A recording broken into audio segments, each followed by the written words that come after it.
కన్యా రాశి. 1వ రాశిలో గ్రహణం ఏర్పడుతోంది. ఇది జన్మస్థానంలో జరుగుతుంది కాబట్టి కీర్తిని, ప్రతిష్టను పోగొట్టుకోవడంతో పాటు అనారోగ్యానికి గురవుతారు. అత్యంత జాగ్రత్తగా ఉండకపోతే తీవ్ర గాయాల పాలవుతారు. ప్రతి విషయంలోనూ ఎంతో సంయమనంతో వ్యవహరించాలి. తులా రాశి. ఆస్తులు పోగొట్టుకోవడంతో పాటు గ్రహణ సమయంలో మోసానికి గురవుతారు. దాదాపు 2 వారాల పాటు వీరు పెట్టుబడులు పెట్టకుండా ఉండాలి. ఖర్చుల విషయంలో ఎంతో జాగ్రత్తగా ఉండటం అవసరం. కుంభరాశి. వీరు కొత్తగా పనులు ప్రారంభించకూడదు. రుణబాధలు తీవ్రంగా ఉంటాయి. 2 వారాల పాటు జాగ్రత్తగా ఉండటం అవసరం.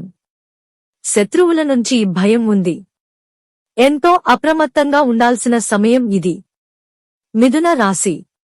కన్నతల్లికి అనారోగ్యం కలుగుతుంది. అలాగే వాహన గండంతో పాటు కుటుంబంలో గొడవలు తలెత్తుతాయి. మనశ్శాంతిని కోల్పోతారు.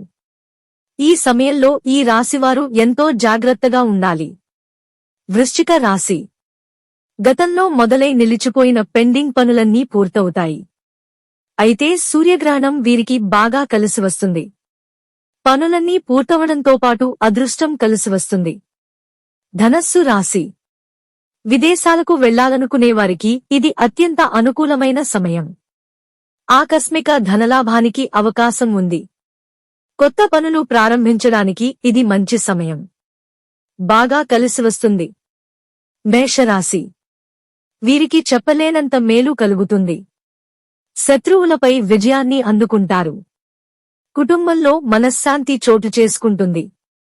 జీవిత భాగస్వామితో అన్యోన్యంగా ఉంటారు.